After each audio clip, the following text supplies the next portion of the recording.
Symbols are funny. Every symbol has more than one meaning. Sometimes the meaning is obvious, but often a symbol gets picked up by a certain group and they give it a special hidden meaning. But it only has meaning to them, not to everyone else. Take the letter G in the center of the Masonic square and compasses. What does it stand for? It depends on who you are. Some say it simply means God, or maybe short for Grand Architect of the Universe, the GAO2U. Some say Gnosis, Greek for knowledge. And I'm not saying that any of these interpretations is wrong. Another group has a special meaning for the G, and it's not in Masonry. It's Jesuit. Hi, I'm David Daniels for Chick Publications. Jesuit is spelled with a J, right? But the home base of the Jesuits is the Church of the Gesu, G-E-S-U, with a G. Jesu, by the way, is Jesus in Italian. Let me read to you from Rulers of Evil by author F. Tupper Saucy. Hold Freemasonry up to the light, and you cannot help but see the black papacy's watermark. Isn't it reasonable, given the circumstances, that the G in the center of the familiar Masonic emblem represents the initial of Jesu, the residence of the Black Popes, at the Jesuits' world headquarters in Rome? Freemasons wouldn't suspect this, nor would Jesuits. It would be information reserved uniquely to the unknown superior, who shares what he knows with no one. Quote, "Your enemies will serve you without their wishes," said Sun Tzu, "or even their knowledge." End quote. There is so much more than that he says, but I'll stop there.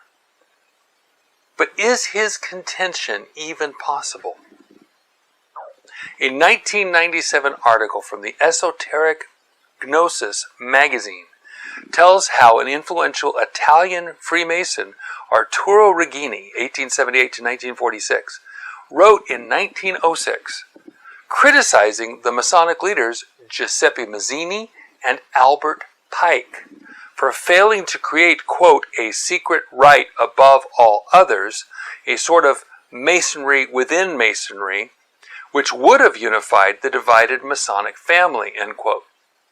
2 years later, in 1908, a group even broke away from the main group, forming, quote, a new Masonic organization with its headquarters at Piazza del Gesù in Rome, end quote. Eventually, it became the second branch of Italian Masonry known as Piazza del Gesù. That's because of the location of their headquarters. In 1921, Regini joined the Supreme Council of 33 of the AASR, Ancient Accepted Scottish Rite, in Piazza del Gesù at number 47. What's so interesting about that? It just happens to be across the street in the same plaza as the Chiesa del Gesù, the Church of the Gesù, which also happens to be the world headquarters of the Jesuit order. Now, Ancient and Accepted Scottish Rite, or AASR, when written in Italian, would be the reverse. Rito Scozzese Antico et Accettato, or RSAA. Well, guess what I found across the street from the Chiesa del Gesù, the Church of the Gesù? See the RSAA and see the double-headed eagle? That is a symbol for the 33rd degree that the RSAA uses as its symbol. And see above it? If you look carefully, it's faint, but you can see the 47. In fact, the RSAA online says it's still at 47 Chiesa del Gesù. How close are these two groups? I think the Jesuits were keeping close tabs on everything they did. what could have motivated Regini, with all places in Italy, to place it in front of the Jesuits? If nothing else, the Jesuits certainly could keep an eye on a group like the Masonic Supreme Council of 33. Of course, Jesuits don't just keep tabs on what's happening across the street. They keep tabs on what's happening across the world. In 1851, a former Dominican monk came out of the Catholic system with an amazing testimony. Giacinto Achilli was a visitor for the Dominicans. We would call him an investigator. He found problems between people and did what he could to fix them or smooth them out. He was at heart a peacemaker. That's probably why people had occasion to talk with him and even pour out their lives to him. So though he was a Dominican, he was more of a counselor and not an inquisitor like other Dominicans. In fact, he hated the Inquisition, though it was run by his own order. Giacinto had been educated in the college at Viterbo, Italy, about 40 miles northwest of Rome. His Greek and Roman literature teacher was special to him, and one day in Tivoli, only 16 miles east of Rome, they met again in September of 1833. Only this time, his teacher had become a Jesuit. Now, this Jesuit in our story had a tender spot in his heart for Giacinto. He took note of when Giacinto took his walks and started to walk with him. As they talked on their walks, the Jesuit began to take Giacinto into his confidence. Oh, there's so much he told him. But here are a few secrets he admitted about the Jesuits and the Church of the Jesu. First, the Jesuits spoke of the Dominicans and their attempt to get information from victims in the Inquisition. Quote, "The principal object of the Inquisition is to possess themselves, by every means in their power, of the secrets of every class of society. Now the Dominicans, even with the assistance of the priests, would be altogether unequal to this task, were not the Jesuits themselves the secret officials of this police."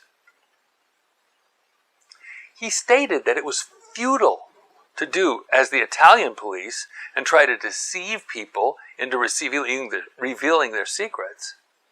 The Jesuits are much more subtle. But nothing of this sort takes place with the Jesuits, to whom no door is closed, no curtain drawn, no veil or shadow cast over secret or mystery. What they cannot learn from the men, they ascertain from the women. What the Father will not disclose, the Son will reveal. And what the master of the house may be desirous to hide, the servant may bring to light. The spy has need of frequent and lengthened research, whereas the Jesuit arrives at the fact at once. As has been before observed, the spy is deceived by false statements, which is not the case with a Jesuit.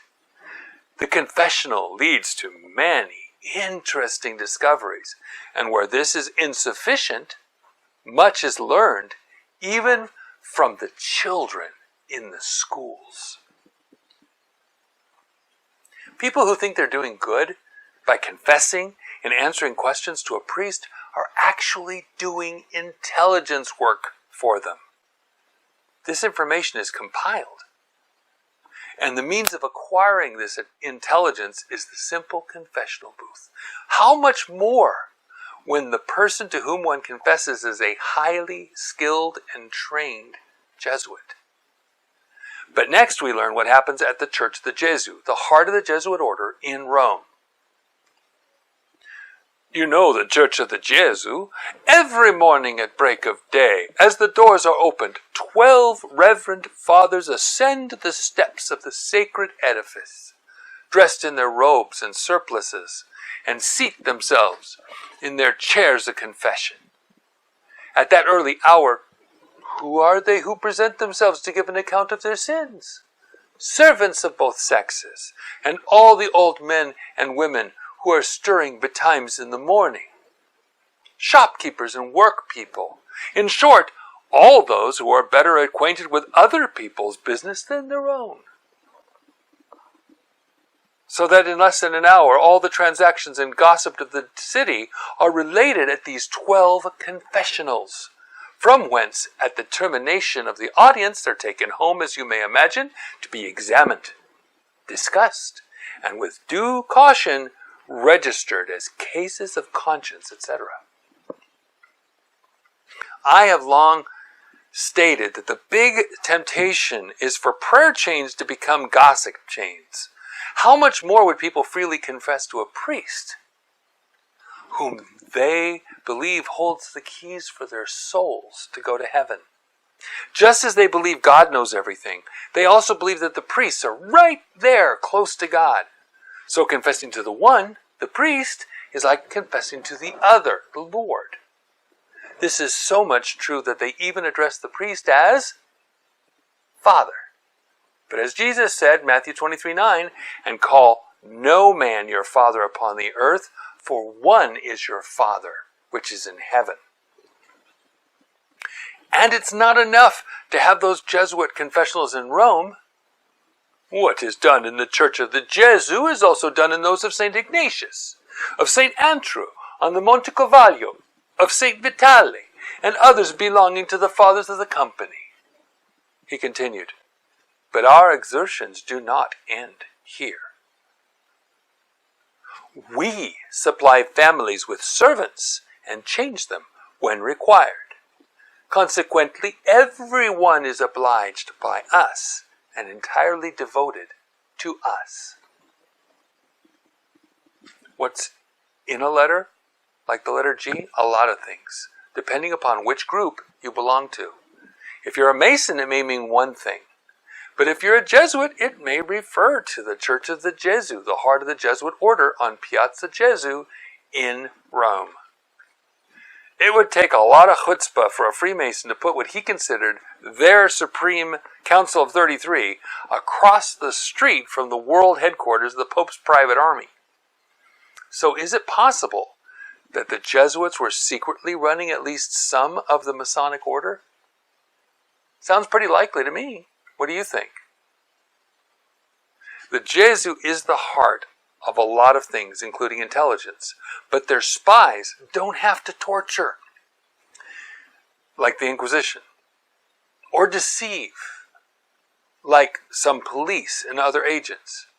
They get their information freely told them by means of private confessions. And information, knowledge, is power.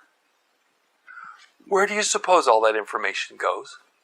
Remember these books, those books that the Jesuits keep, that Jacopo found in the House of First Probation? If not, watch Jesuits Parts 1 and 2. You'll see how well the Jesuits work out in the field in the next video. Until then, God bless you and have a wonderful day.